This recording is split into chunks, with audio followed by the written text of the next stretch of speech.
शव यात्रा।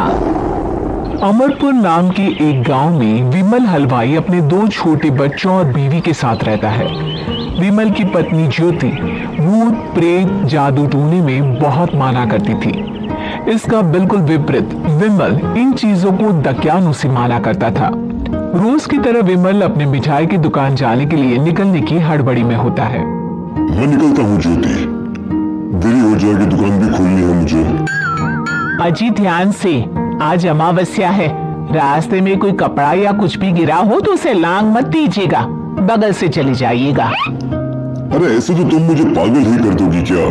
हाँ, मैं नीचे देखकर चलूं कि सामने से कोई गाड़ी घोड़ा आकर मेरे ऊपर से चला जाए? दोनों हालत में तो मेरी ही मौत है। अरे क्यों सुबह सुबह इतनी अपसुगनी बातें कह रहे हो जी? मेरे गांव में तो ऐसा आंखों के सामने होता हुआ देखा है मैंने, इसीलिए कहती हूँ, वरना मुझे क्या, पड़ोसी को तो नहीं कहना चाहती मैं, पति है आप मेरे इसलिए बोल रही हूँ। विमल अपनी मिठाई की दुकान चला जाता है। दुकान पर पहले से ही ग्राहकों की लंबी लाइन लगी हुई थी। ये लो, वहाँ ज्योति अमावस्या को लेकर परेशान है और आज तो हमेशा से ज्यादा ही लंबी लाइन लगी पड़ी है। अच्छी खासी बिक्री होगी आज। विमल दुकान खोलता है। एक के बाद एक ग्राहक उसकी दुकान पर मिठाई ले रहे होते हैं। तभी गांव की एक बूढ़ी औरत विमल से कहती है, जिस तेजी से बिक्री हो रही है, कहीं किसी की नजर ना लग जाए, नींबू मिर्ची टांग ले। अरे क्या चाची तुम भी, ये सब नजर बजर कुछ नहीं होता है। कैसे लोग हैं मेरे आसपास। अपनी दुकान से शाम को विमल हंसते कूदते वापस घर आता है। आज तो अच्छी खासी बिक्री हुई है। एक महीने में जितनी बिक्री होती है, एक ही दिन में आज उतने पैसे कमा लिए मैंने। ये तो बहुत अच्छा हुआ जी, आज ही घर की नजर उतारी है मैंने। बिक्री तो अच्छी होनी ही थी।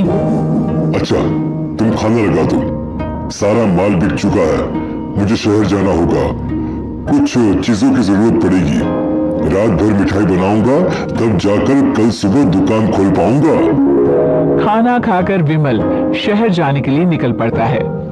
सुनिए जी, ध्यान से जाइएगा, चौरस्ते पर किसी जादू टोने की चीज पर पैर मत रख दीजिएगा। हे भगवान, हद हो गई ज्योति, ये तो मैं जा रहा हूं। विमल गुस्से से शहर जाने निकल पड़ता है। रात का काला घना अंधेरा, चांद की एक भी किरण ना होने के कारण अंधेरे में कुछ भी देख पाना मुश्किल था। जंगल के बीच के एक अधकच्चे रास्ते से विमल जा रहा होता है। चारों तरफ उफ अंधेरा और सन्नाटा सुनाई दे रहा था, और सुनाई दे रही थी विमल के पैर के नीचे आ रहे सूखे पत्तों की आवाजें। तभी अचानक दूर से उसे कुछ आवाजें सुनाई देती है। अरे, ये इतनी रात को जंगल के रास्ते कौन जा रहा है? शायद कोई टोली होगी। राम नाम सत्य है, राम नाम सत्य है, राम नाम सत्य है, राम नाम सत्य है। धीरे धीरे आवाज कुछ कुछ सुनाई पड़ती है। आवाज धीरे धीरे और नजदीक आती सी लगती है। विमल देखता है कि उसके सामने से सजी धजी सफेद कपड़े में लिपटी एक अर्थी निकल रही है, जिसके साथ 5 लोग ही थे। 4 आदमियों ने उसे कंधा दिया हुआ था। एक मटका लिए आगे आगे बढ़ रहा था। विमल के बिल्कुल सामने आकर अर्थी रुक जाती है। उसमें से एक आदमी विमल से कहता है, अरे भाई, जरा अर्थी को कंधा लगाना, मैं बहुत थक गया हूँ, बड़ी मेहरबानी होगी। हाँ भाई, कंधा तो मैं लगा दूं, पर रात को 12 बजे ये शव यात्रा, इस समय कौन अर्थी ले जाता है?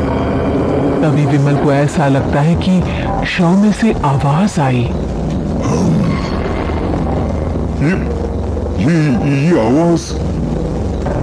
मजबूरी है भाई, आप कंधा दीजिए, मैं रास्ते में सब बताता हूँ आपको। विमल अर्थी को कंधा दिए चल रहा होता है कि उसे ऐसा लगता है कि हाथ में मटका लिए जो आदमी शव के आगे चल रहा है उसके पैर उल्टे हैं। क्या हुआ भाई, हकला क्यों रहे हो? आपके साथी के पैर उल्टे। विमल अपनी बात पूरी भी नहीं कर पाता कि वो देखता है कि उस आदमी के पैर तो सीधे ही हैं। अरे नहीं, कुछ नहीं, मुझे शायद वहम हुआ होगा। धीरे धीरे सब आगे बढ़ रहे होते हैं। तब विमल को अचानक लगता है मटकी में से एक हाथ बाहर आ रहा है। विमल घबरा जाता है। इसके पहले वो कुछ बोल पाता कल्लू कहता है, मेरा नाम कल्लू है। हम 6 दोस्त थे, जिसमें से एक को तो तुम सोया हुआ देख रहे हो।